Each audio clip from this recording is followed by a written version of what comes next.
yeah, straightening myself up. We're going to do Hardcore Course in Miracles. Welcome to Hardcore Course in Miracles. This is Earl Purdy. Welcome to Hardcore Course in Miracles. Here on Facebook Live. This is a Course in Miracles class where we get down in it. We're going to be on page 129, The Unbelievable Belief. Chapter 7, The Unbelievable Belief. So let's get our mighty companions in. Let's go. You and me were not that far apart. Yeah, we're beating the same heart. We've been together from the start. Oh yeah. Tell me, can you hear it? Welcome, mighty companions. Tell me, can you feel it? Put your arms around it and know that we are one. I'm Earl Purdy. Welcome, mighty companions. Welcome to Hardcore Course in Miracles. Now let's come together and understand that Christ was born inside of every man. He's waiting for us to choose him as ourselves. When you choose him, you know you choose me too. Everyone becomes a part of you, and then you will know that love is who I am. Yes, it's true. You and me were not that far apart. Yeah, we're beating the same heart. We've been together from the start. Tell me, can you hear it? Tell me, can you feel it? Put your arms around it and know that we are one. We are one, mighty companions. Yeah, we are one. I'm so glad to be live here with my miracle family. We are one.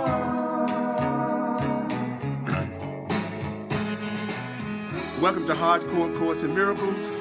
I'm Earl Purdy, and I'm here to go deep into a Course in Miracles.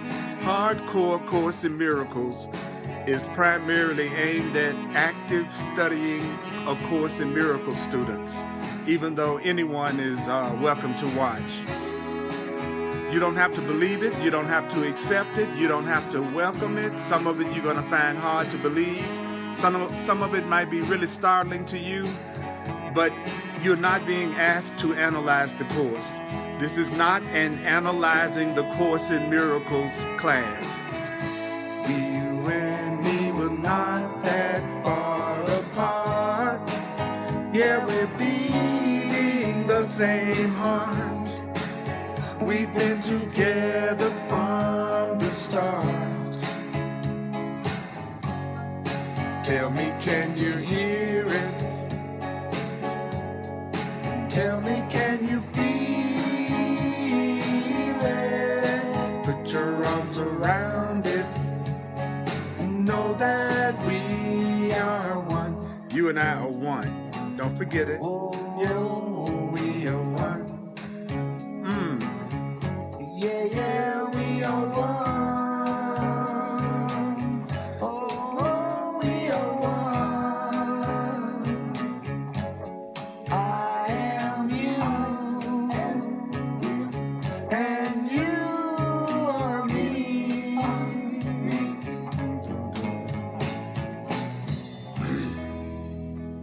Well, welcome to Hardcore Course in Miracles. I'm Earl Purdy. I've been studying and teaching the Course in Miracles for almost 40 years because this is some deep stuff. And let me tell you, it works. And we're going to be on chapter 7.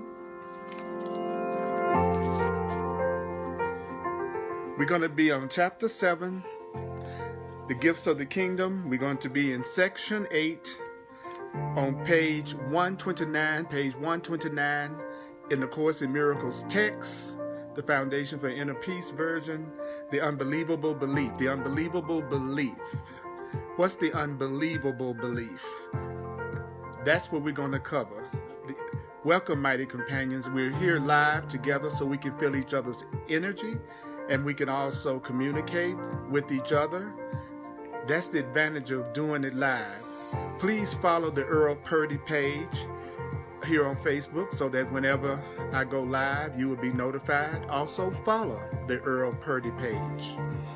And I'd like to ask you to share this video while it's being broadcast. Take a few seconds right by the comments to share this video on your timeline. We're going to go through the paragraph, and it's not really about speed. It's not really about speed. The Course in Miracles is about remembering. It's about remembering what we're being told so that we can come into the realization of who we really are and lose every block to love that we have. And so here's the first paragraph on page 129, The Unbelievable Belief, section 8. Says right here, listen carefully. We have said that without projection, there can be no anger.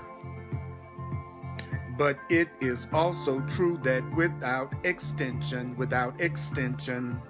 there can be no love. Without extension, there can be no love. These reflect the fundamental law of the mind, and therefore one that always operates.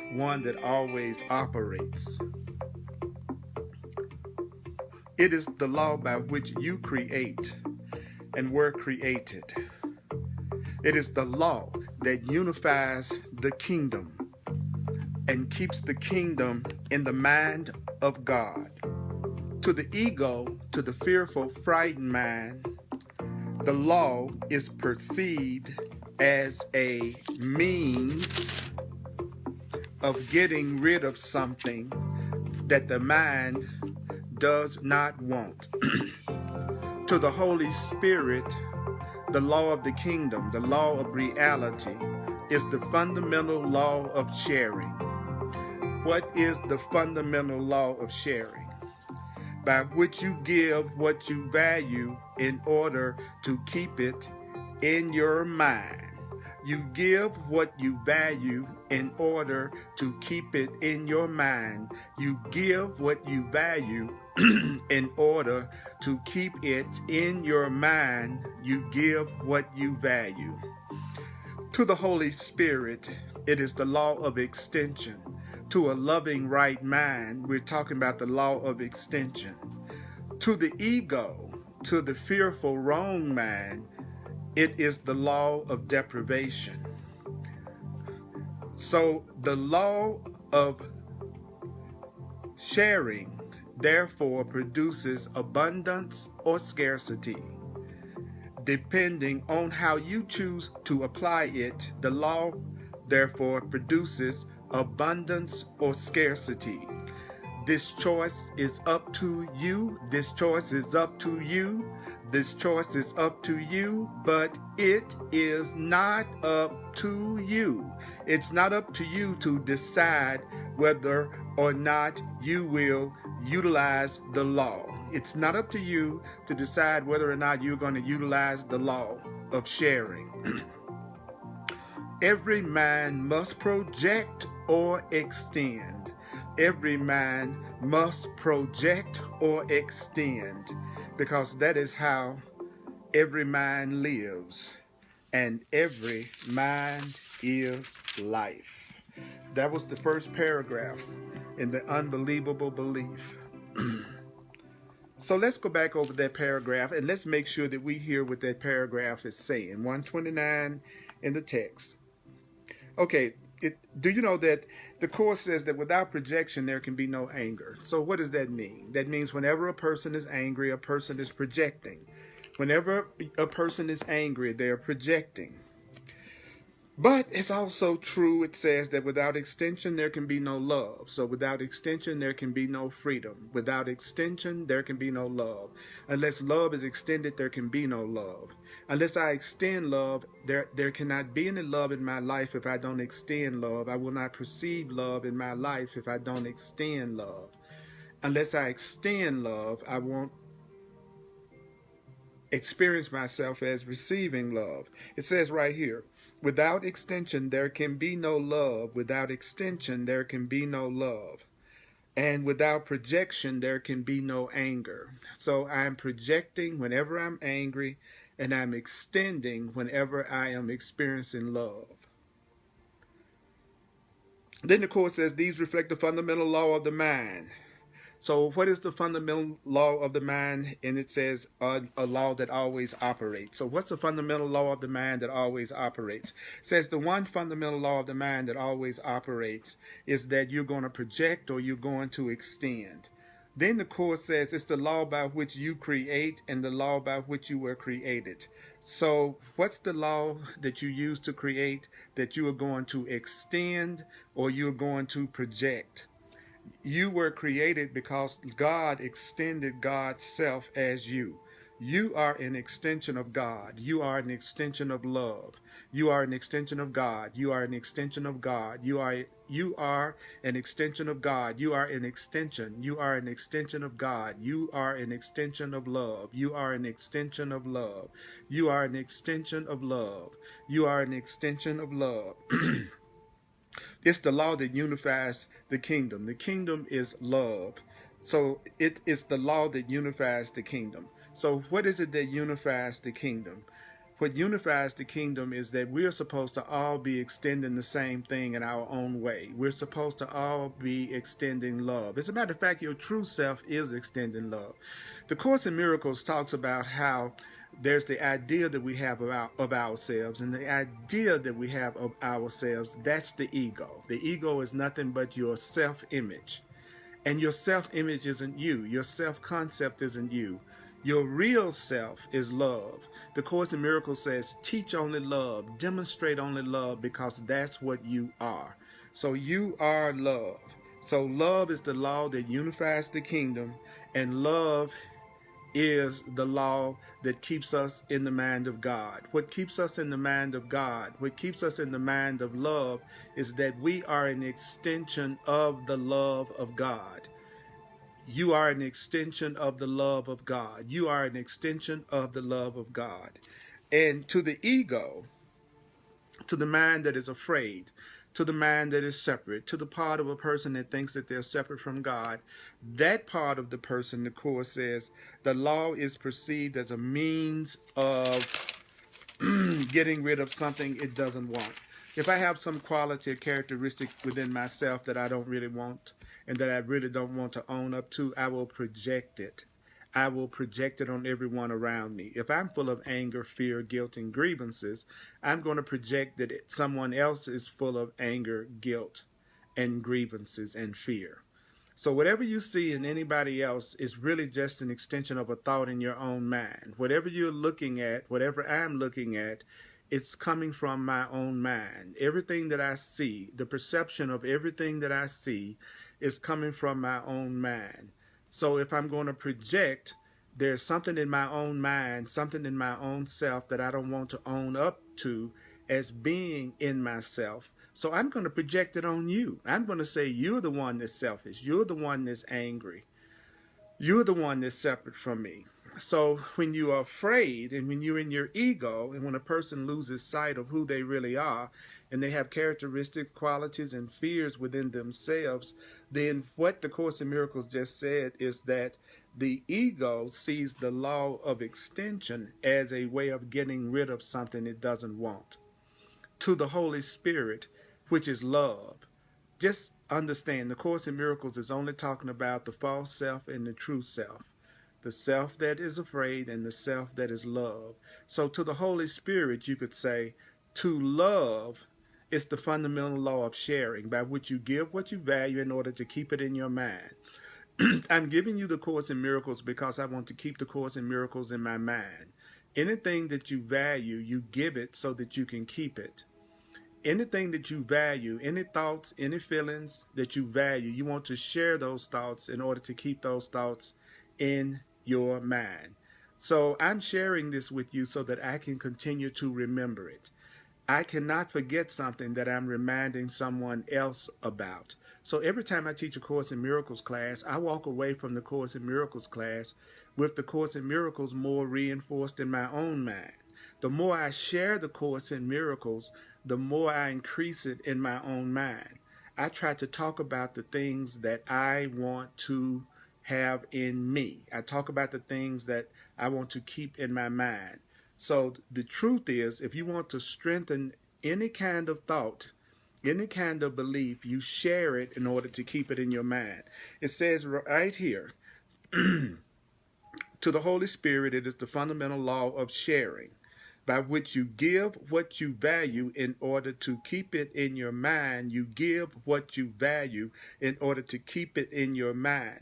To the Holy Spirit, to the loving right mind in you, it is the law of extension. To the ego, to the fearful mind, it is the law of deprivation. So to your ego, when you give something away, you don't have it anymore. So the fear-based mind, the mind that believes it's separate from God, the ego believes every time it gives something or frees something that it doesn't have it anymore. If I give you my car, I don't have my car anymore. See, the ego believes that the law of sharing actually brings about scarcity, where the loving part of a person believes that whatever it shares, it increases. So the Course in Miracles says that the law of sharing, therefore, produces abundance or scarcity, but that depends on how you choose to apply it.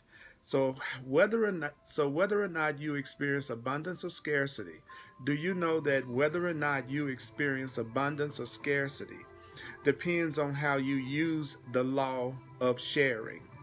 So what is it that's up to you? Well, the Course in Miracles says this choice is up to you. How you're going to apply the laws of God, how you are going to apply the laws of truth is up to you. But it's not up to you to decide whether or not you're going to use God's laws. You do not consciously decide whether or not you're going to breathe. You breathe whether you think about breathing or not. You use universal laws whether you know you are using universal laws or not. So, what is it that every mind does? The Course in Miracles says every mind projects or every mind extends. Either I am projecting or I'm extending. That's how we live, and every mind is life. So do you see that from a Course in Miracles perspective? Another term for life is mind. Your mind is life. Life is every mind, and every mind is life. Okay, so before I go to the next paragraph, are there any questions? Are there any questions about the first paragraph? Any questions about the first paragraph? If you have a question, then put a big Q up there, and hopefully I will see it, and then I can zoom right in on the question. Joanne says universal laws are working whether I'm aware of it or not. That's right. God's laws are working whether you are aware of it or not.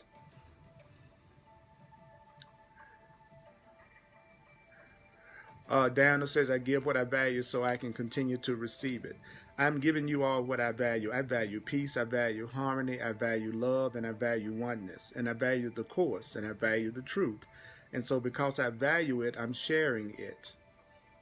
And that's why Diana says she started a series about unconditional love, because she wanted to keep it in her mind. And another comment is that ego sees giving as a form of scarcity. Demola, another one of our mighty companions, says that projection or extension, I choose to extend like our Creator extends herself. That's what we want to do. In other words, I give what I want to receive. Give what you want to receive. Give what you want to receive. Give what you want to receive. Give what you want to receive. Give what you want to receive. And the leader says, I am under no laws but God's. So let's do the next paragraph. Another term for the ego is fear. The ego is the fearful mind. So sometimes instead of saying ego, I'm going to say fearful mind, or I'm going to say the separate mind, so that we'll understand that the Course in Miracles, let me tell you what the Course in Miracles is doing. I've been working with it and teaching it for a long, long time. And it's really a lot simpler than people make it out to be. The reason why I tell people that the Course in Miracles is as simple or as complicated as you need it to be.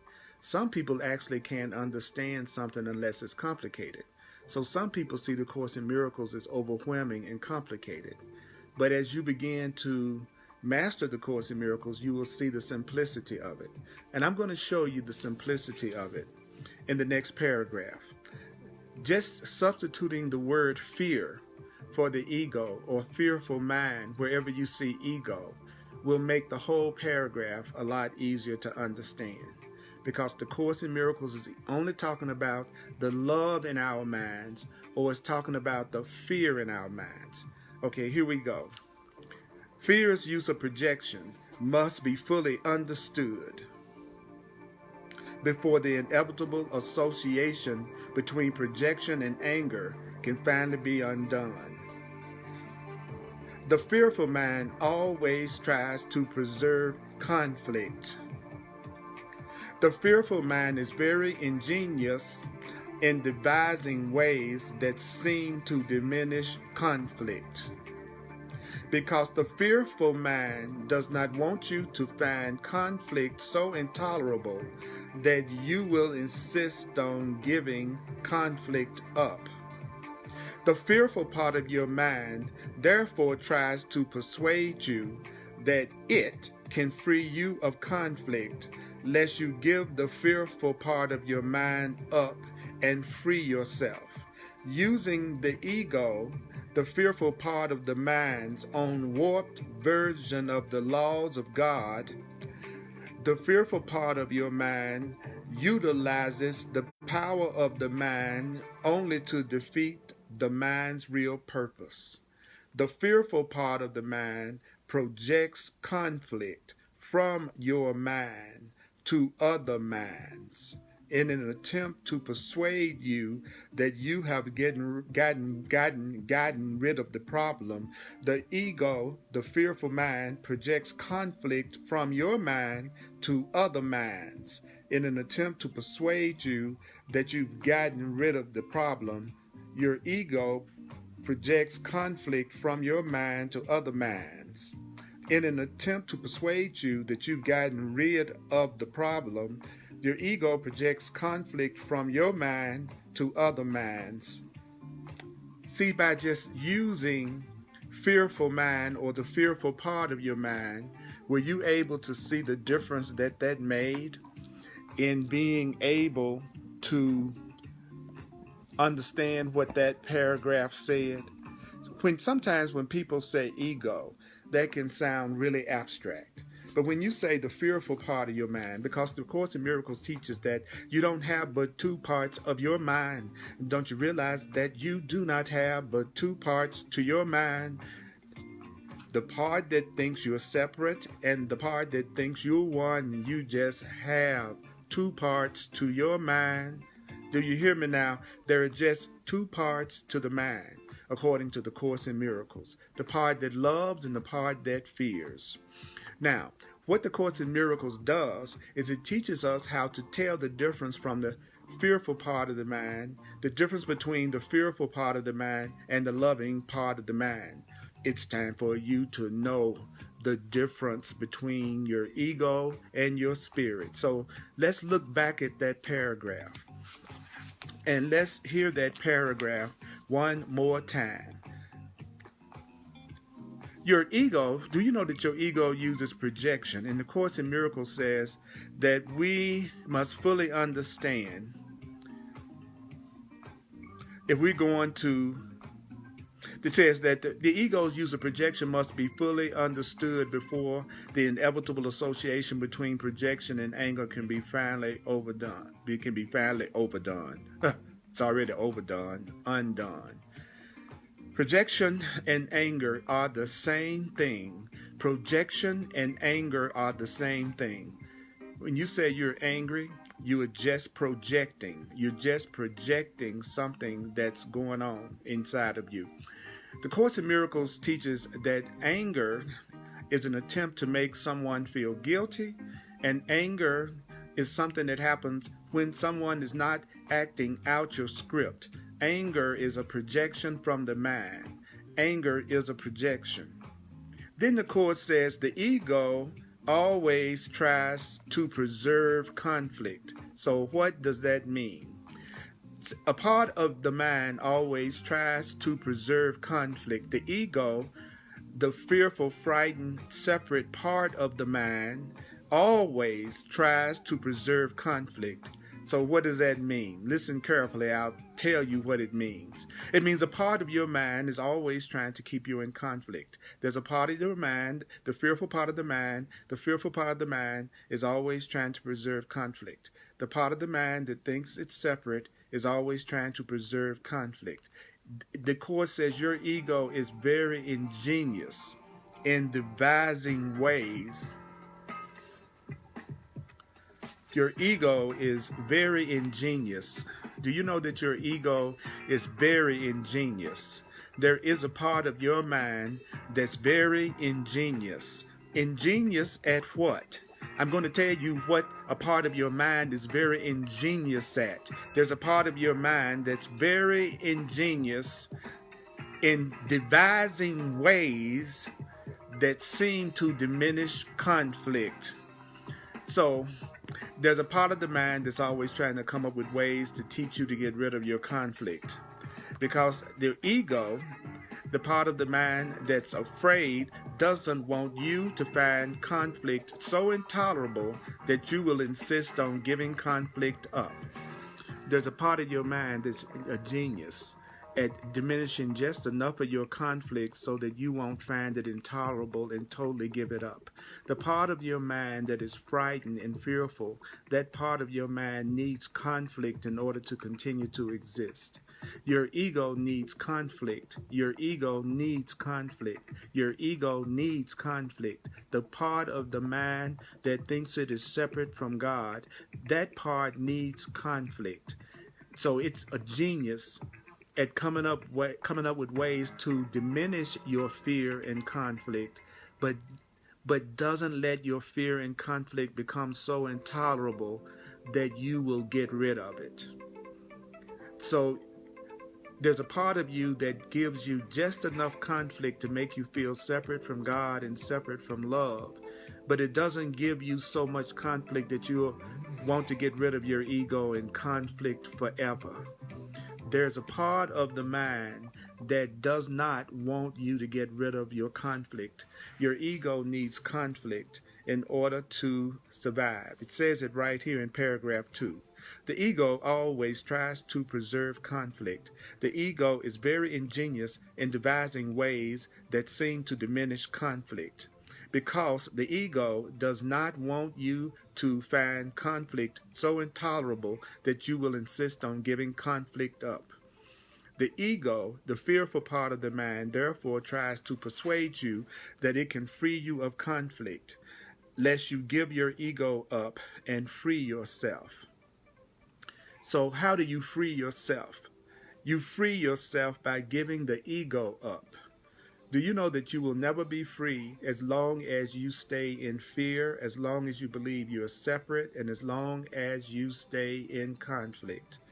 So giving up the ego is the same as freeing yourself. Giving up the conflict and the fear in your mind is the same as freeing yourself. Whew! Let me take a breath behind that. Now, this paragraph is telling us exactly how our ego operates. It's telling us exactly how the part of the mind that believes it's separate from love and separate from God operates. So let's read that paragraph one more time. Fear, the fearful mind's use of projection must be fully understood before the inevitable association between projection and anger can be finally undone. You got to understand your fearful mind's use of projection. There's a part of your mind called the ego. It always tries to preserve conflict. There's a part of your mind that is a genius at devising ways that seem to get rid of your conflict, because there's a part of your mind that doesn't want you to find conflict so intolerable that you will insist on giving conflict up. So there's a part of you, there is a part of you, let me go back. There's a part of you that's trying to persuade you that it can free you of conflict. But the part of you that's trying to tell you that it can free you of conflict is actually the ego, which is the part of your mind that makes the conflict.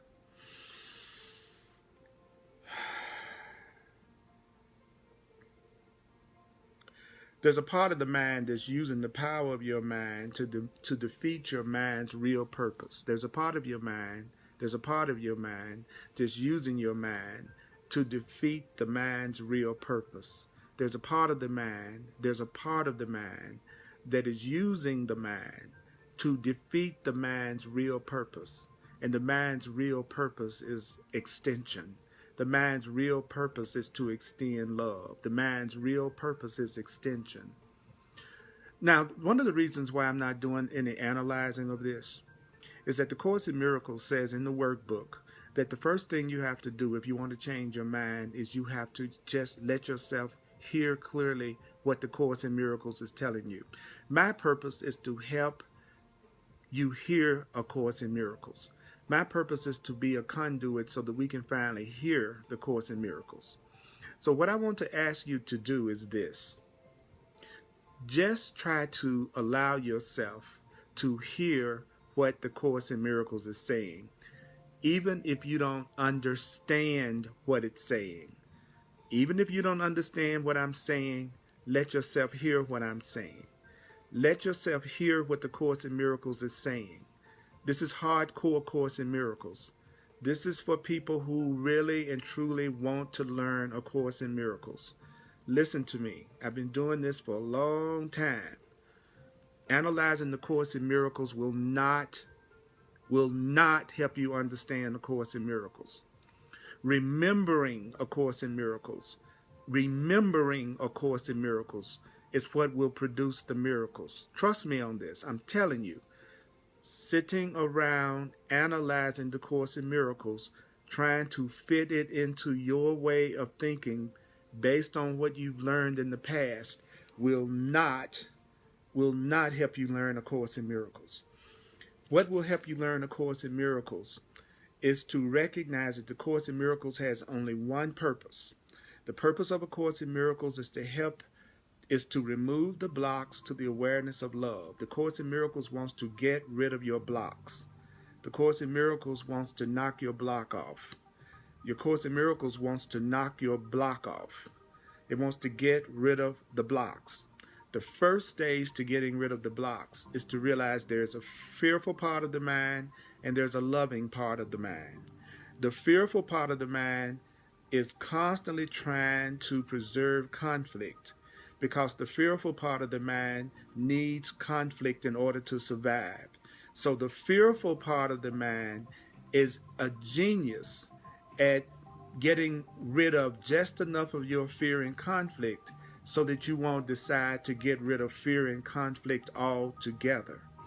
So there's a part of the mind that is trying to use your mind to defeat the purpose of love, because the fearful part of the mind obviously would not want the loving part of the mind to be in charge. So what the fearful part of the mind does is, the Course in Miracles says, it projects conflict from your mind. So there's a part of the mind, there are fearful thoughts in a person's mind that projects conflict from their mind to other minds. What does that mean? Well, there's a part of the mind that tries to persuade me that it has gotten rid of my fear and anger and separation by seeing the fear and the anger and the separation in everybody else. You see, I don't have the anger, but you have the anger. I don't have selfishness, you have selfishness. The ego part of the mind tries to get rid of what's in it by projecting it into everybody else. So just break it down. I'll break it down a little bit more. Everything you see in everybody else's mind is in your mind. Everything you see in anybody else's mind is in your mind. Anything that you see in anybody else's mind is in your mind. There aren't but two kinds of thoughts in anybody's minds. There's a thought of fear or a thought of love. The thought of fear takes many different forms. Do you know that fear takes the form of anger, guilt, grievances, sickness, and attack and lack? And love takes the form of joy, peace, abundance, and happiness. But according to the Course, we're only dealing with two thoughts or two feelings: the feeling of love and the feeling of fear, the thought of love and the thought of fear. The part of your mind that is ruled by separation and fear, it wants to survive. The way that it survives is to project the fear, anger, and guilt into everyone else. Whenever you project something, you have more of it, because the law of sharing is whatever you give, you increase it in yourself. Whatever you give, you increase it in yourself. So if all day long a person is angry and attacking everyone around them, do you know that they don't realize they are just increasing the anger and fear and attack in themselves? I don't care how justified you may feel.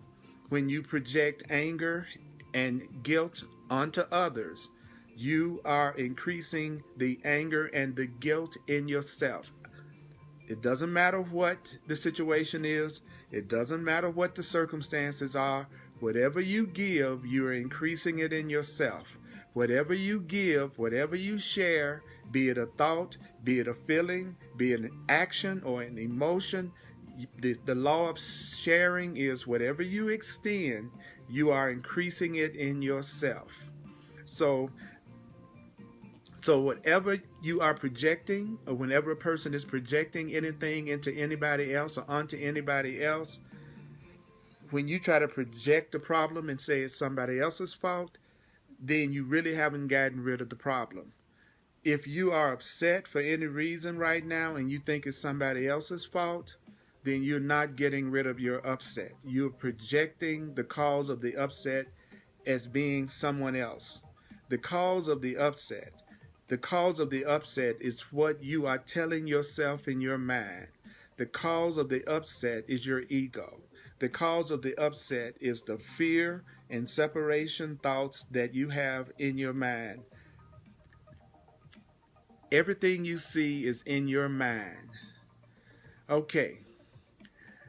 Now, let's see.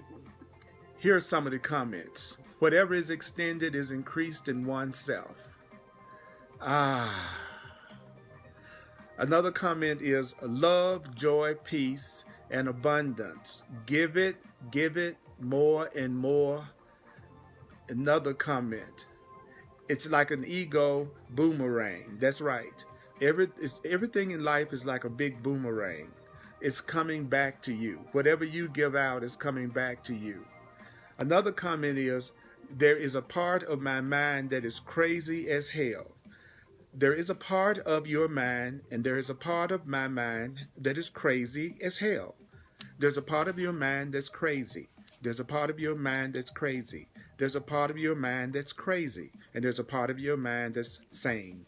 There's a part of your mind that is crazy, and there's a part of your mind that is sane. There's a part of your mind that is crazy. There's a part of your mind that is sane. There's a part of your mind that is crazy, and there's a part of your mind that is sane. In anyone you see, there's a part of their mind that's crazy and a part of their mind that's sane. There's a part of their mind that's crazy, and there's a part of their mind that's sane. Anyone you see, There's a part of their mind that is sane, and there's a part of their mind that is insane.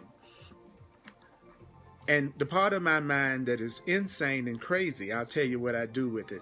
I project it out into the world, and then I say the world is crazy, and I say that there are people in the world that are crazy, and I say that there are people in the world that are insane. What I've done is I've projected my own insane thoughts into everybody else.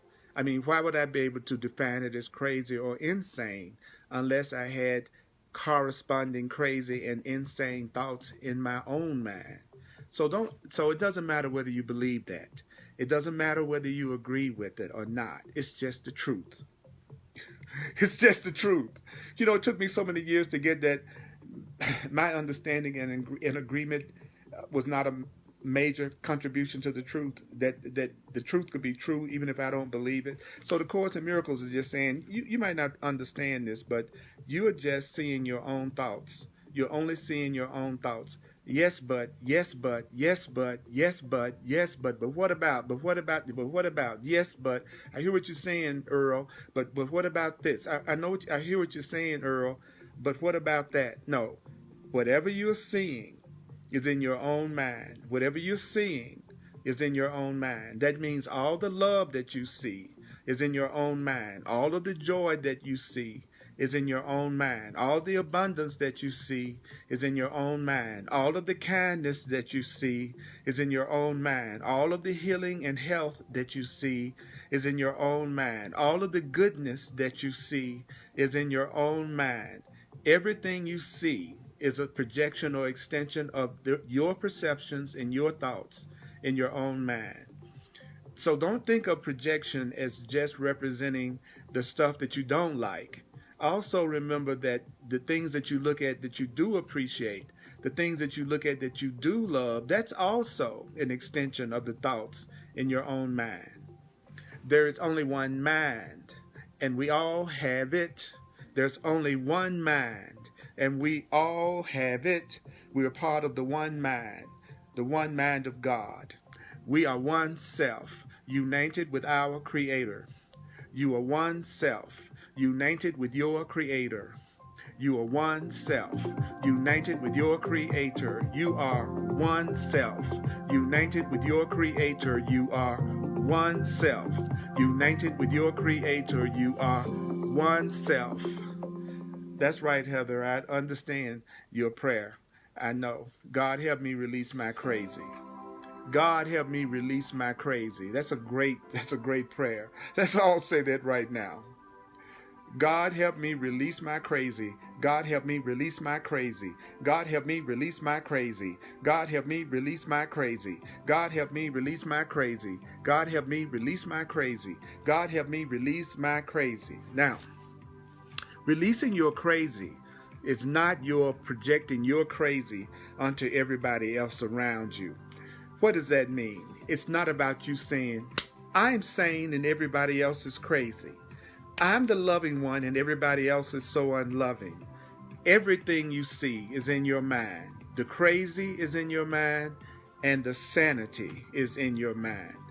What the Course in Miracles is trying to get us to do is to side with our sanity and stop siding with our crazy.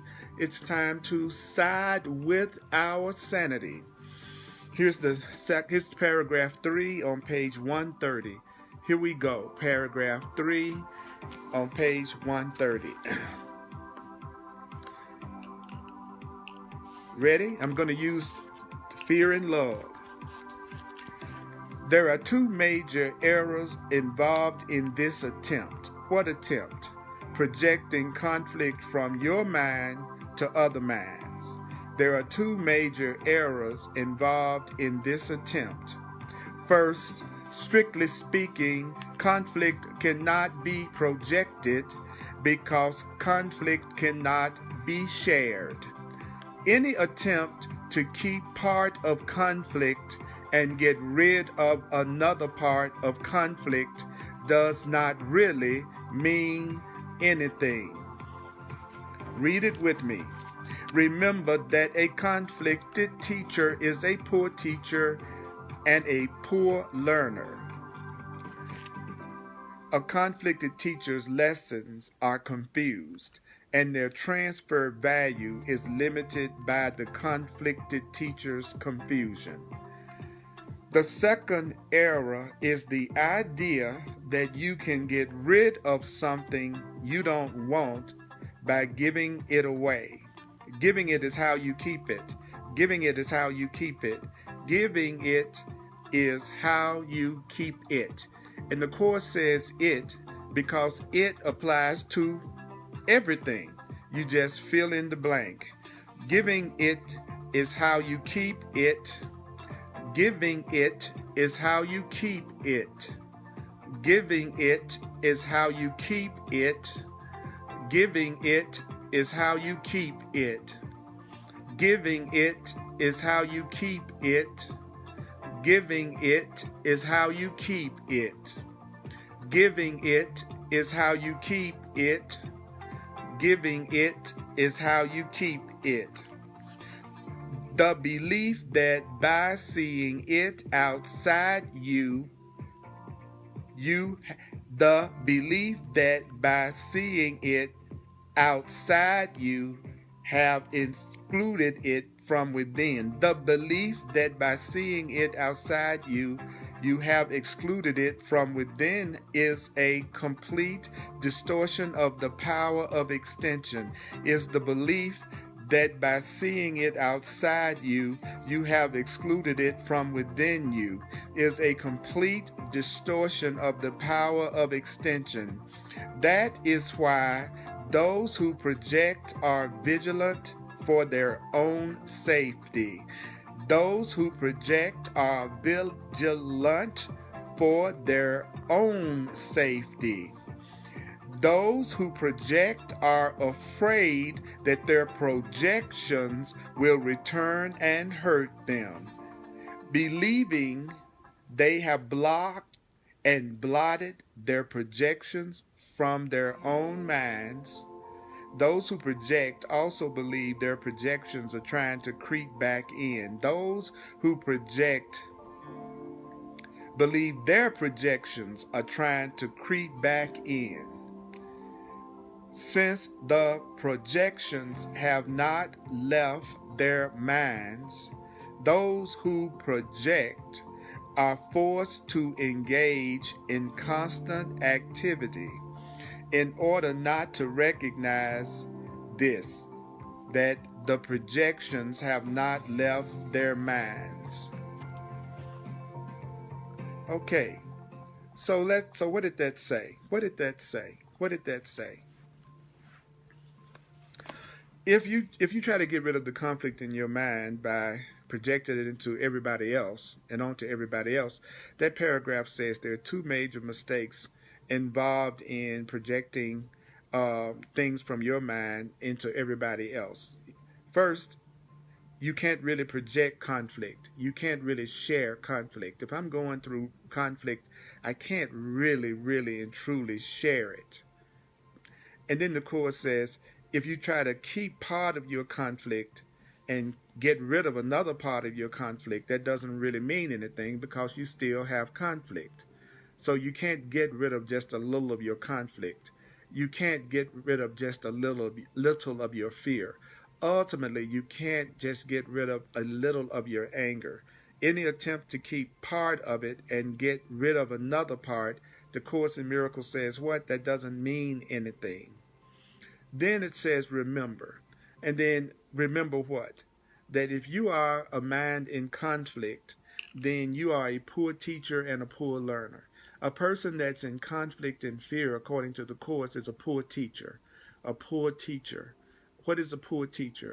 A poor teacher is a teacher that's full of conflict. A poor teacher is a teacher that is full of conflict. A poor learner is also a teacher that's full of conflict. And the Course in Miracles defines a teacher as a demonstrator.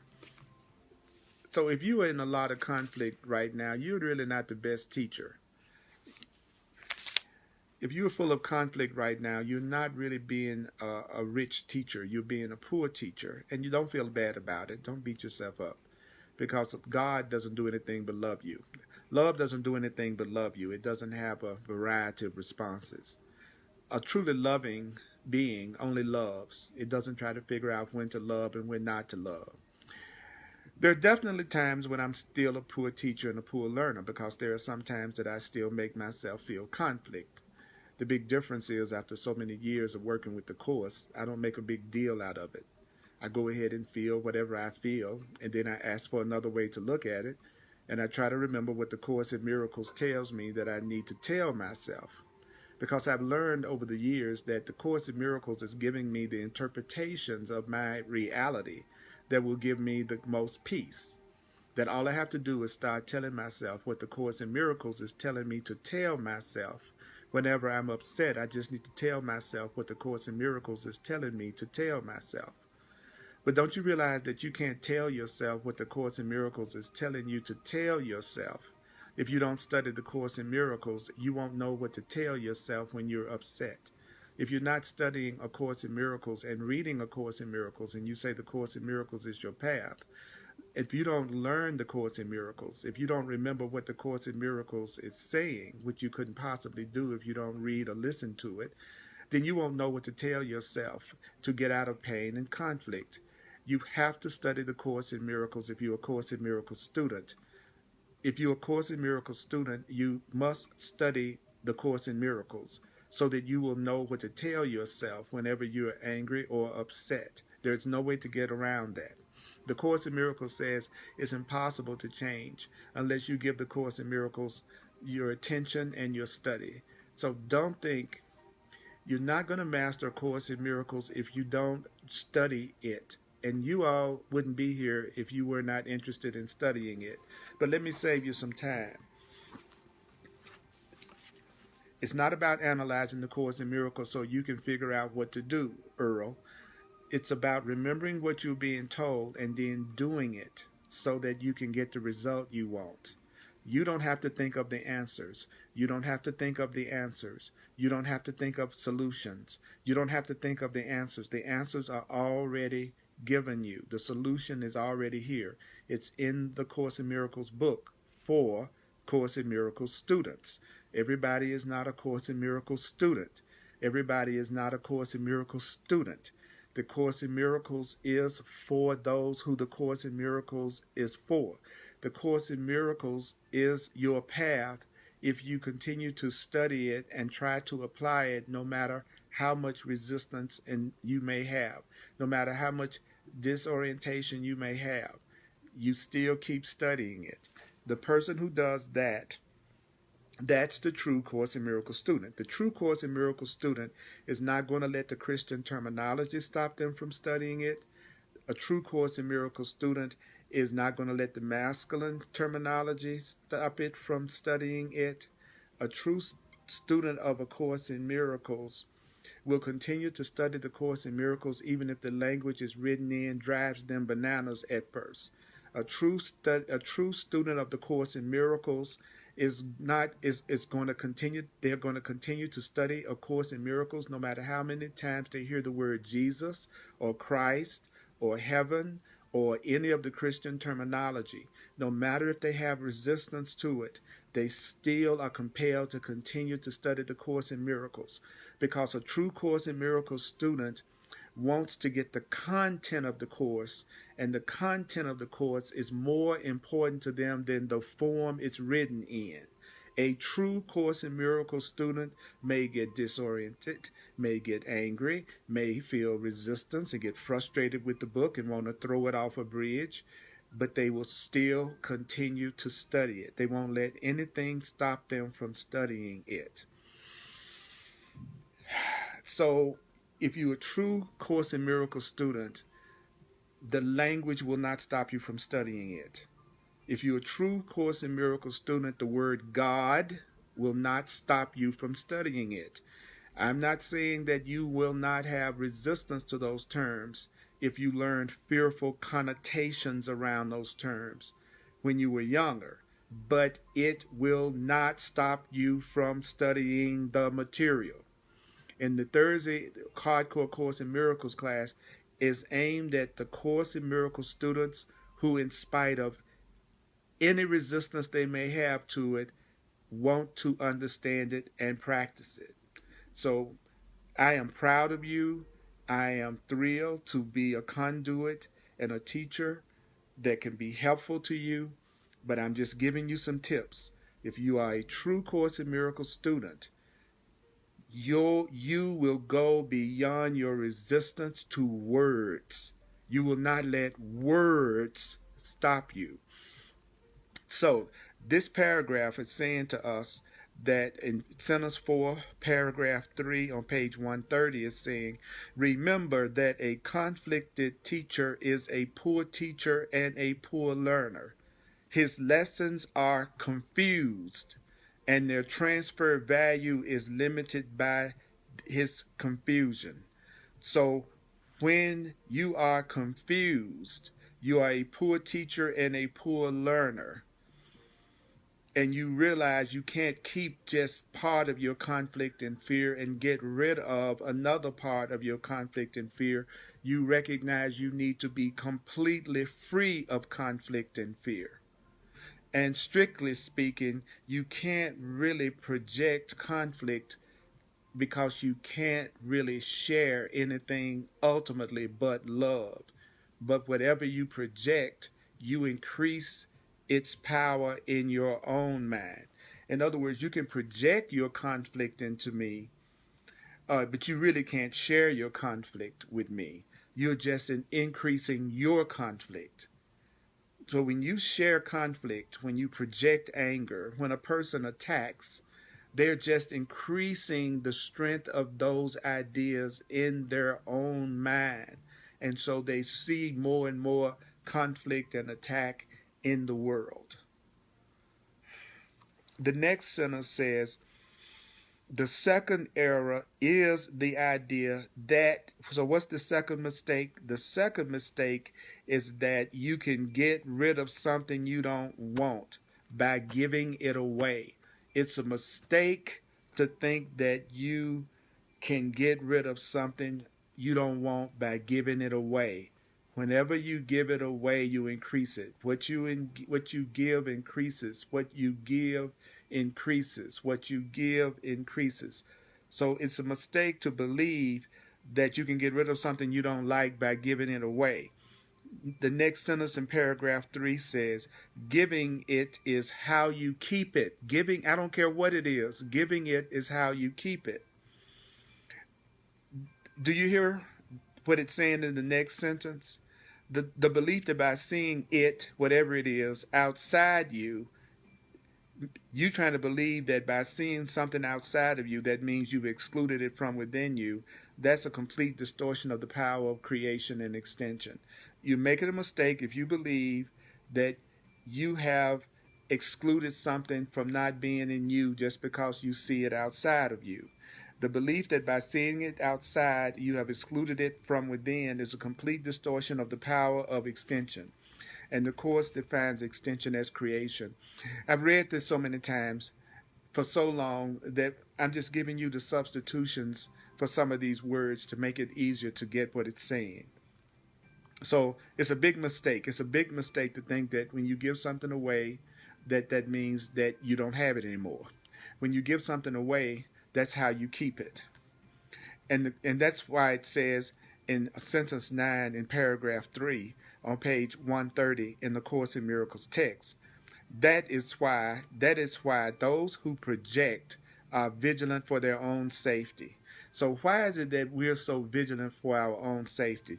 The Course says it's because we are afraid that our projections are going to return and hurt us. The Course says there's a part of us that's afraid that the stuff that we're thinking is going to come back and bite our butts. There's a part of us that's afraid that one day we're going to receive all the projection and pain and fear and anger that we are projecting out. That there's a part of us that is afraid that our projections are going to come back, that all the negative thoughts, feelings, and emotions are going to come back. I realize that a lot of people don't like the idea that thought is creative and that thought creates reality and our perception of reality, because they really don't want to. It's frightening for them to think that they could possibly have the results of their own thinking come back to them. Think about that. if a person is constantly projecting on people and angry and mean and cruel, they don't want to hear that their thoughts would come back to them or the results of their thoughts would come back to them. If you're not a loving person, you don't want to believe your fearful negative thoughts are going to come back to you. So it makes sense to me that there's a part of us that's afraid that our thoughts are going to return and hurt us. And then Course says, well, that's why we're so vigilant for our safety. We're vigilant for our safety, according to the Course, because we believe that what we've been given out is going to come back to us. The Course says there's a part of our mind that believes that, what we've been given out is going to come back. And then the Course says we also believe that we blotted our projections from our own mind. And that we also believe that our projections that we've been trying to blot out are going to creep back in our mind.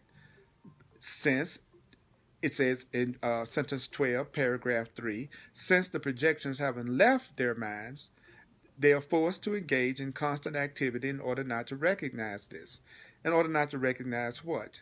We are keeping busy, and we're constantly engaged in constant activity. Have you ever wondered from a Course in Miracles perspective why it seems like everybody is so busy and so engaged in constant activity? Do you see that the Course in Miracles says that people are engaged in constant activity because their projections and fearful thoughts haven't left their minds? And so we keep ourselves busy, according to the Course.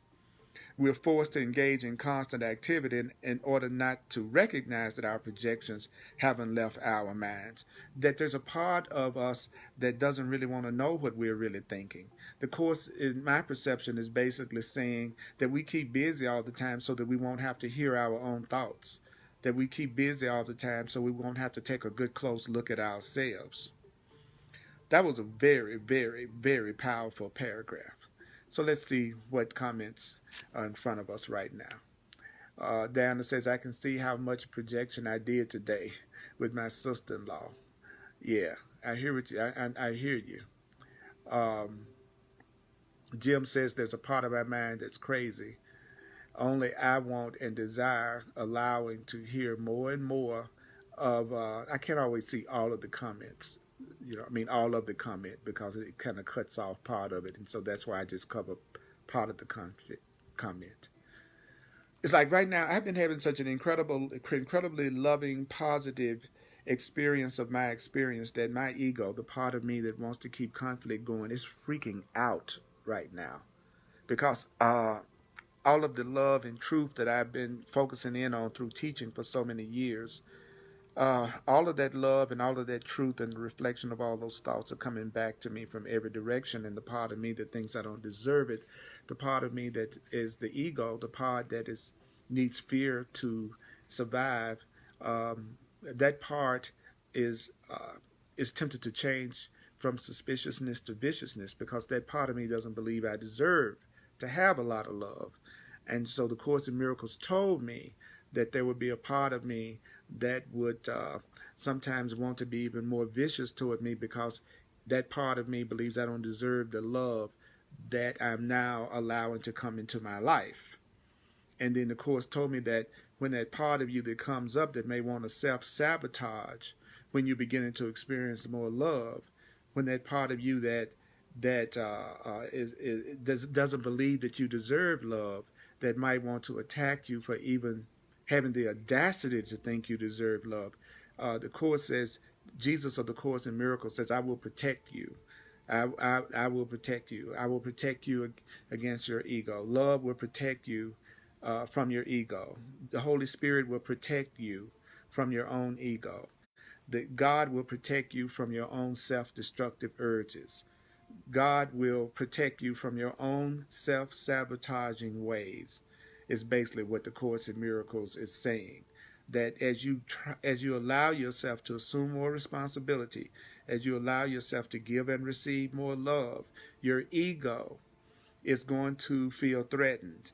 And so your ego is going to try to create some form of situation or circumstance that causes you pain so that you won't believe that you deserve love anymore.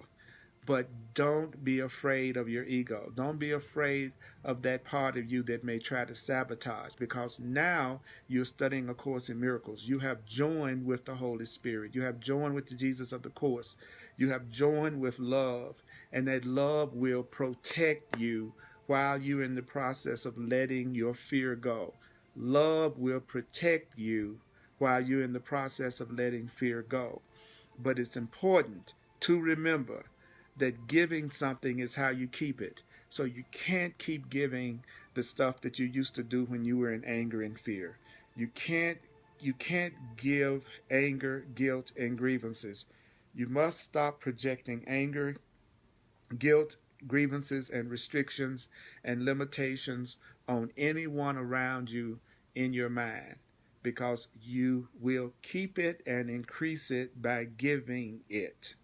That was what that third paragraph was letting us know, is that most people are staying so busy because they don't want to take a good close look at what's really going on in their mind.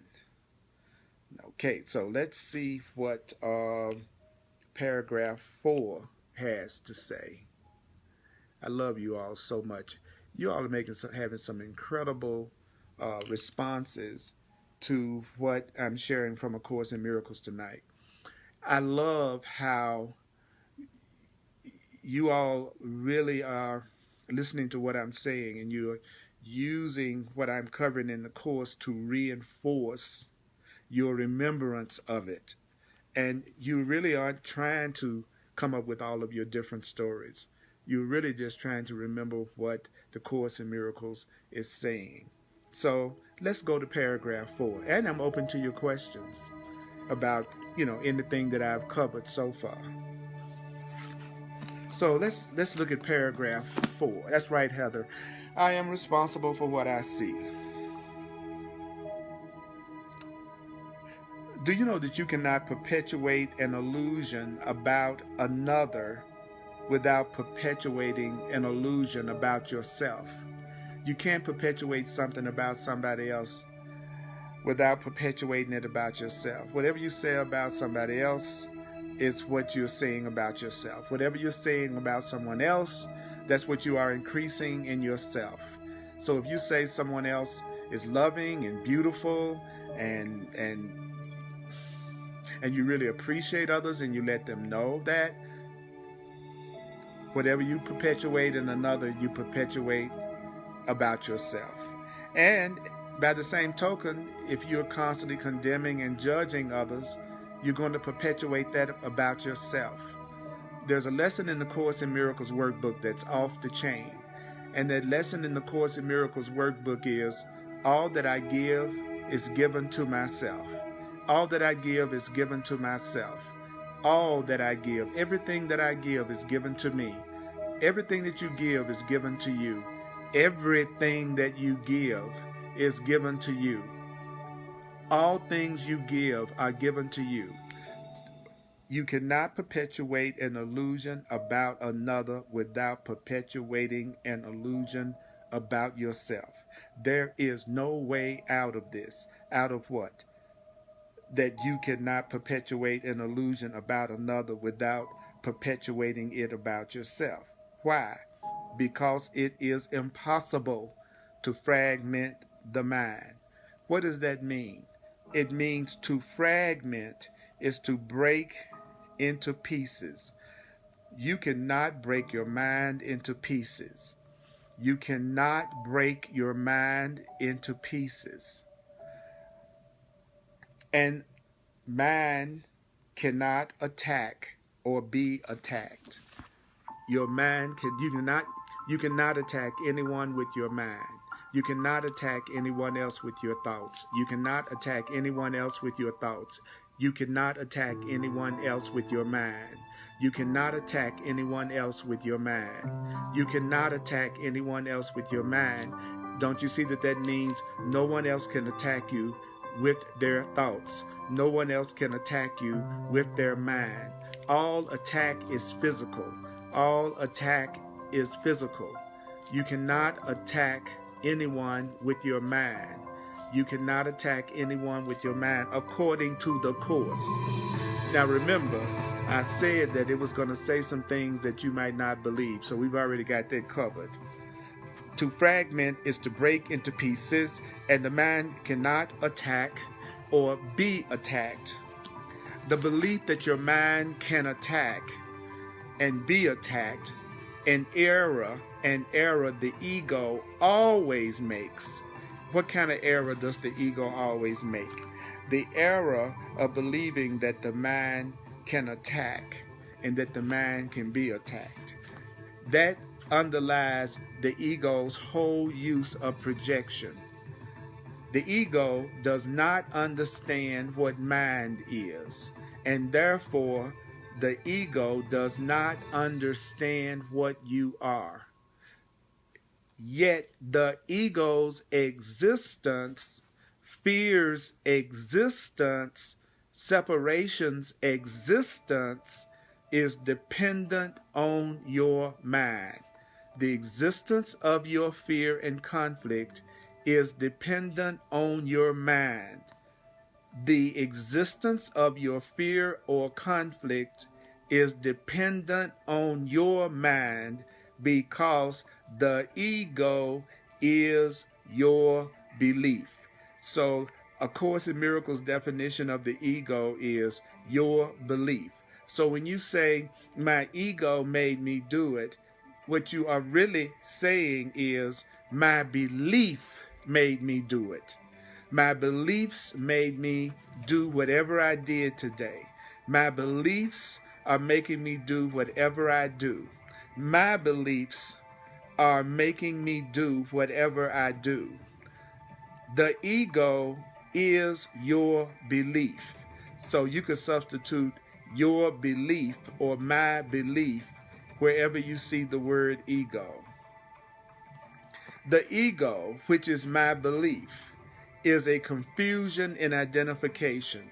So what is another definition of the ego? Another definition of the ego, here on page 131 in paragraph 4, sentence 7 is, in the text of A Course in Miracles is, the ego is a confusion in identification. The ego is a confusion in identification. The ego is a confusion in identification. So the ego is a confusion in your identification. You are not your belief. You are not your belief. Remember it said the ego is your belief. You are not your belief about yourself. You are not your beliefs. You are not your ego. You are not your belief. You are not your ego means you are not your belief. You are not a confusion in identification. Never having had a consistent model, the ego never developed consistently. So why is it that your beliefs and your personality never develop consistently? Because the ego has never had a consistent model. Fearful people are not consistent. People who are afraid are not consistent. People who are afraid are unpredictable in their responses. So people who are afraid, they didn't develop consistently. So the ego is a product of the misapplication of the laws of God. Fear is the product of the misapplication of the laws of God. The ego is the result of the misapplication of the laws of love.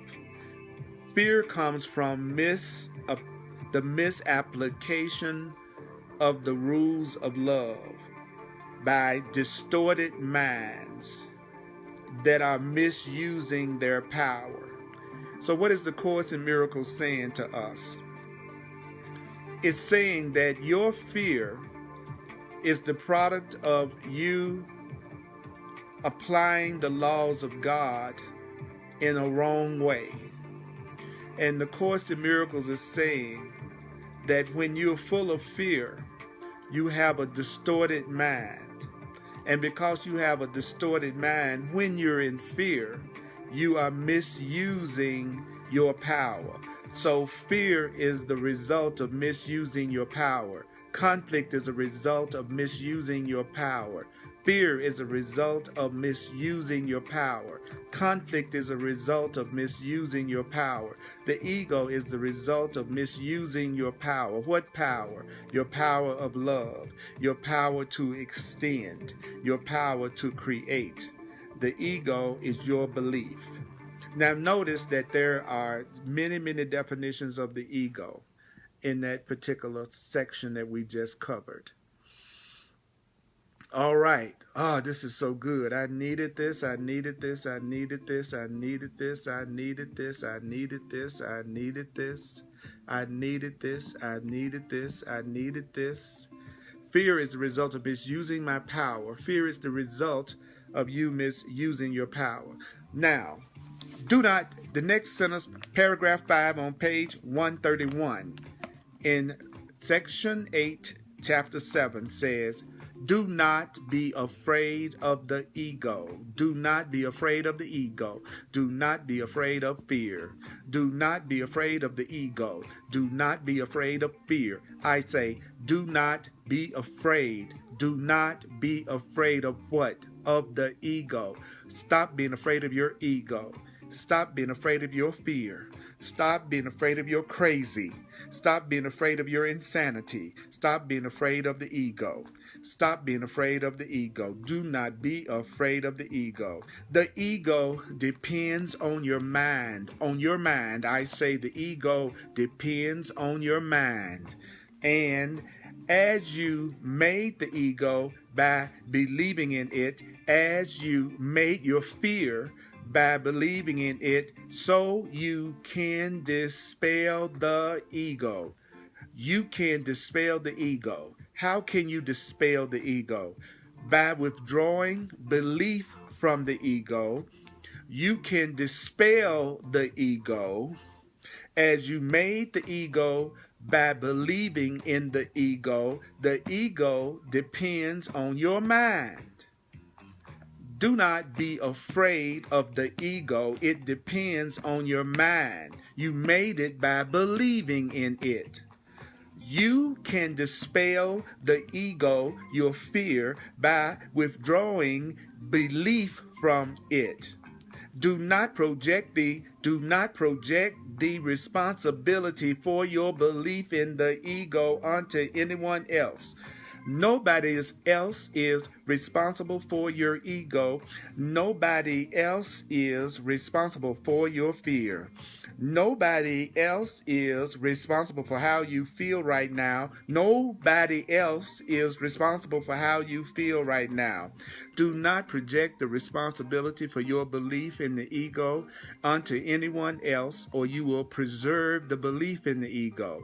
When you are willing to accept sole responsibility for the ego's existence, you will have laid aside all anger and all attack. When you are willing to accept sole responsibility for your fear's existence, you will have laid aside all anger and all attack, because all anger and all attack come from an attempt to project responsibility for your own errors. Do you know that all anger and all attack comes from you attempting to blame other people for what you're doing to yourself? All anger and all attack, the ego, comes from your attempts to project responsibility for your own mistakes. But having accepted the mistakes as your mistakes, having accepted the errors as your errors, do not keep them. Don't keep them. Don't keep them. Don't keep them. Don't keep them. Since you've accepted the mistakes and is your mistakes, don't keep the mistakes. Don't keep your mistakes. Don't keep the errors. Accept that it's your own projection. It's been your own error in perception that has caused all anger and all conflict. Just admit it's been your own errors and perceptions that have caused you unhappiness. But then don't keep the errors. Don't keep the mistakes. So what should you do with your ego? What should you do with your mistakes? It says, give them over quickly. In paragraph 5, it says, give your errors over quickly. Quickly where? Give your errors over quickly to love. the Holy Spirit. So give your mistakes to the Holy Spirit. Give your mistakes to the Holy Spirit. Give your errors to the Holy Spirit. Give your ego to the Holy Spirit. Give your beliefs to the Holy Spirit. Give your mistakes to the Holy Spirit. Give your errors to the Holy Spirit. It says, give them over quickly. Didn't say give them over slowly. It said, give your errors over quickly to the Holy Spirit to be what? Undone. How? Completely. So the Holy Spirit will completely undo all of your mistakes. The Holy Spirit will completely undo all of your mistakes. Love will undo all of your mistakes. Love will undo all of your mistakes completely. Holy Spirit will undo all of your mistakes completely. The Holy Spirit will undo all your mistakes completely. It says, give them over quickly to the Holy Spirit. Give your mistakes over quickly to the Holy Spirit to be undone completely. So what does it mean to have your errors undone completely? It says so that all their effects will vanish from your mind and from the sonship as a whole. So give your mistakes over to the Holy Spirit completely. You will know when you've given your errors over to the Holy Spirit completely, because the effects of your mistakes, the results of your mistakes will vanish from your mind and from the sonship as a whole and from creation as a whole. So how can I tell when I've really given my errors over to the Holy Spirit? Well, the Holy Spirit is going to undo the error, and it's going to vanish from my mind and from everywhere. When you give something over to the Holy Spirit, it is not undone temporarily. When you give something over to love, when you give something over to the Holy Spirit, it is completely undone. It vanishes from your mind, and it vanishes from everybody else's mind. Do you know in paragraph 6, it says the Holy Spirit will teach you. The Holy Spirit will teach you. Love in you will teach you. What? It's the Holy Spirit is going to teach you to perceive beyond your belief. It's time for you to see things beyond the way you believe they are. It's time, the Holy Spirit is going to teach you how to see beyond the way you see things. It's time for you to see beyond the way you believe. Because truth, paragraph 6 on page 131 in the text says, truth is beyond belief, and Holy Spirit's perception is true. Love's perception is true. The ego, which is the fearful part of the mind, the part of you that is confused, the part of us that is fearful. The Course in Miracles says the ego can be completely forgotten at any time. So you are supposed to forget your ego. You're supposed to forget your fear, forget your anger, forget your insecurity, forget your guilt. It says the ego can be completely forgotten at any time. Why can the ego be completely forgotten at any time? It says the ego can be completely forgotten at any time because the ego, the idea that you could be separate from God, the idea that you could be guilty, the idea that you could be something that is confused and fearful, is a totally incredible belief. So the ego is the unbelievable belief. The ego is the belief that you have about yourself that you must stop believing about yourself. The fearful beliefs must become unbelievable beliefs.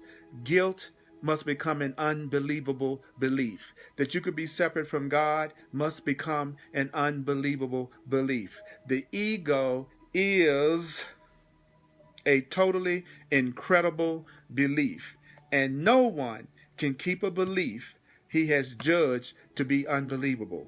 When you stop believing in your ego, when you stop believing that you are less than divine, when you stop believing that you are just a body, when you stop believing that you are separate, then at that point, the Course in Miracles says you will not keep a belief that you've judged to be unbelievable. The more you learn about the ego, the more you learn about the part of you that thinks you're separate, the more you learn about the part of you that thinks that you are a body or guilty or separate, the Course says the more you learn about the ego, the more you realize that you can't believe your ego. The more you learn about the world's thought system, the more you realize you can't believe the world's thought system. The more you learn about the ego through the Course in Miracles, the less you're going to believe in the ego. So the Course in Miracles is saying to us, the more you learn about the ego, the more you learn about fear, the more you realize that your fears cannot be believed. Your ego cannot be believed. It's incredible. And it says the incredible cannot be understood. The ego cannot be understood. Why? Because the ego is unbelievable. The idea that you are not loved is unbelievable. The idea that you are not connected to God is unbelievable. It says it right here. I love it. It says the incredible, which it has already defined as the ego, cannot be understood. And it also tells you why. I'm going to tell you why you can't believe your ego anymore. Because your ego is unbelievable. Your guilt is unbelievable. The idea that you could have lack is unbelievable. The idea that you could be separate from God is unbelievable. The meaninglessness of perception based on the unbelievable is apparent. Any belief that you have, any perception that you have that's based on the idea that you are separate from God, that you are not valuable, the Course in Miracles is saying that's a meaningless perception. Any perception that you have that says you aren't magnificent, any perception that you have that says you are not loved, that is an unbelievable, meaningless perception. But he says the meaninglessness of perception based on the unbelievable is apparent, but it may not be recognized as being beyond belief because your ego was made by your belief. So it's possible that you don't realize how meaningless your fears are, that you don't realize how meaningless your guilt is, because you're the one that's making that belief about yourself up. And what I'm doing and what the Course in Miracles is doing, I'm telling you what you are beyond what you believe. Your ego is your belief. And the Course in Miracles is telling us that we are loved. No matter what you believe about yourself, you are loved, you are lovable, you are loving, you only deserve love no matter what you believe about yourself. And the very last paragraph, paragraph 7 on page 131 in the Course in Miracles text in the Foundation for Inner Peace version says, and this is very important, the whole purpose of this course, the whole purpose of this Course in Miracles. What is the whole purpose of the Course in Miracles? It says the whole purpose of this course is to teach you. To teach you what? That the ego is unbelievable and will forever be unbelievable. Your fear is unbelievable and will forever be unbelievable. The separation is unbelievable and will forever be unbelievable. Your fearful, ego, guilty mind is unbelievable and will forever be unbelievable. Don't believe your ego. Never believe your fear. Never believe your anger. Never believe your separation. Never believe your guilt. It is unbelievable to think that you could be condemned by God. It is unbelievable to think that you could ultimately be condemned by your Creator and be separate from your Creator. It says the whole purpose of this course is to teach you that the ego is unbelievable and will forever be unbelievable. Now it's going to tell us something incredible. Do you want to hear it? It says, you who made the ego, you who made your fear, you who made your belief, you who made your sense of separation and unhappiness and conflict. He says, you who made the ego, how did you make the ego? You made the ego by believing the unbelievable. And what is the unbelievable? That you could be guilty, that you could be separate from God, that you could be unloving. You can't make this judgment alone. You can't come to the realization of your true loving self alone, because it's you that convinced yourself at some level that you weren't unconditionally, totally loved. So by accepting the atonement, and the Course in Miracles defines the atonement as the undoing of error, the undoing of fear, the correction of error. So that means by accepting the correction of error for yourself, by accepting the innocence for yourself, by accepting the truth for yourself, it means you are deciding against the belief that you can be alone. So by us joining and you accepting this truth for yourself, you are actually deciding against the belief that you can be alone. Us joining right now is a representation of us witnessing to the belief that we are no longer alone. And when you believe that you are no longer alone, it says, by accepting the atonement for yourself, you are deciding against the belief that you can be alone. By accepting the truth, the atonement for yourself, you are deciding against the belief that you can be alone, thus dispelling the idea of separation and affirming your true identification with the whole kingdom as literally part of you. So by accepting your innocence for yourself, by accepting love for yourself, by accepting this truth for yourself that you are not your ego, it means you are deciding against the idea that you can be alone. So you are undoing your ego and your fear. Whenever you decide that you are not alone, you are dispelling your ego and your fear whenever you decide that you are not alone. And that means that you are dispelling the idea of separation. You are dispelling the idea of separation. When you join like you've done with me right now and each other right now, you are undoing your ego. It says it right here. By accepting the atonement for yourself, you are deciding against the belief that you can be alone, thus dispelling the idea of separation and affirming your true identification with the whole kingdom, the whole love, the whole creation as literally part of you. This identification, what identification? The identification with the whole kingdom as being part of you. Your identification with all of us as being part of you. That's beyond doubt. Because anything that's beyond doubt is something that's beyond belief.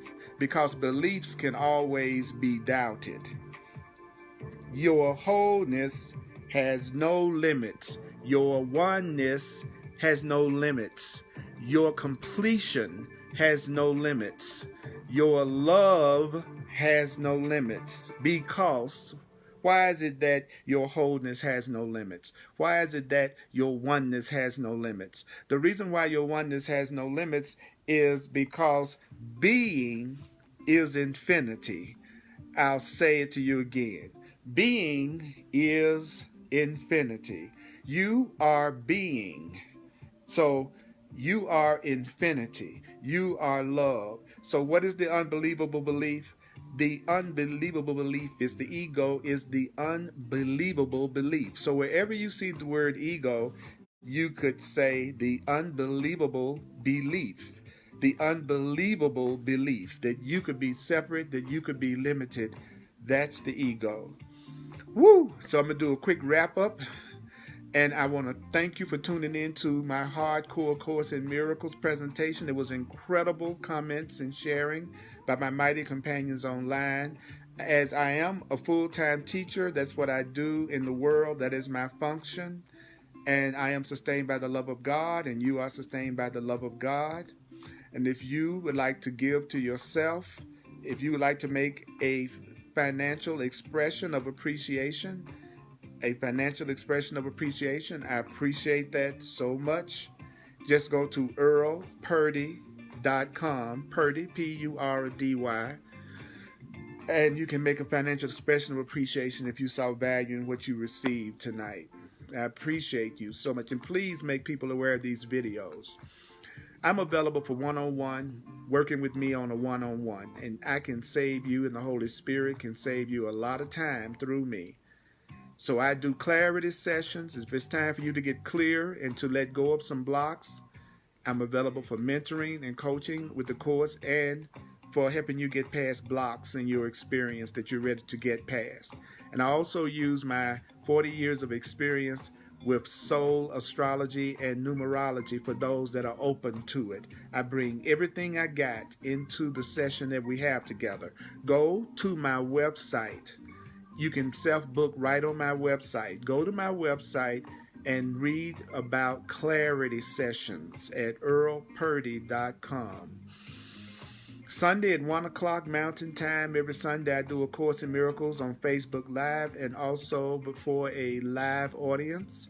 and that's Mountain Time, 1 o'clock p.m. on Sundays. On Tuesday nights, I do The Way of Mastery on Facebook Live. That's another powerful spiritual curriculum at 7 p.m. Mountain Time. And also, every Thursday, unless noted otherwise, every Thursday is Hardcore Course in Miracles, which when we work with the book and we get down with the book and see how to use it so powerfully. And you can watch all of my Facebook Live presentations on the Earl Purdy page. So like the Earl Purdy page, follow the Earl Purdy page so you can be notified. And also I have hundreds and hundreds of videos and classes on my website you can listen to and watch for free, and also on YouTube. I have all 365 workbook lessons on YouTube. So all you have to do is for instance, you would just type in lesson 50 and then Purdy. And then the video of the workbook lesson that I'm doing will come up for you to watch. So just say lesson, whatever it is, and then put Purdy. And then you will see it come up. Mighty companions, I'm going to say one more time, do not be afraid of the ego. Do not be afraid of the ego. The ego depends on your mind. The ego depends on your mind. And as you made the ego by believing in the ego, so you can dispel it by withdrawing belief from the ego. Don't hold anybody else responsible for your belief in the ego. If you think anyone else is responsible for your beliefs, then you are going to preserve the belief. So when you are willing to accept sole responsibility for all of your feelings and emotions and your ego, then you will have laid aside all anger and attack. Because all anger and attack come from your attempt to project responsibility for your mistakes. So what should you do? Give your mistakes over to the Holy Spirit to be undone completely. Give your mistakes, give your ego over quickly to love, the Holy Spirit. I say, do not be afraid of the ego. So, mighty companions, woo, I needed that. So read back over this section, listen to this over and over again. Please share it. I'm here to help you. Have a clarity session with me. Thank all of you who are supporting me and put up the comments about how to make donations and go to my website. I love you. You are me, and I am you. And may the course be with you. I'm glad, Jana, you thought tonight was powerful and just what you needed to hear. It was just what I needed to hear too. Love you, Brother Namola. I appreciate all of you. May the course be with you. Love you, soul family. Love you, soul family, my mighty companions.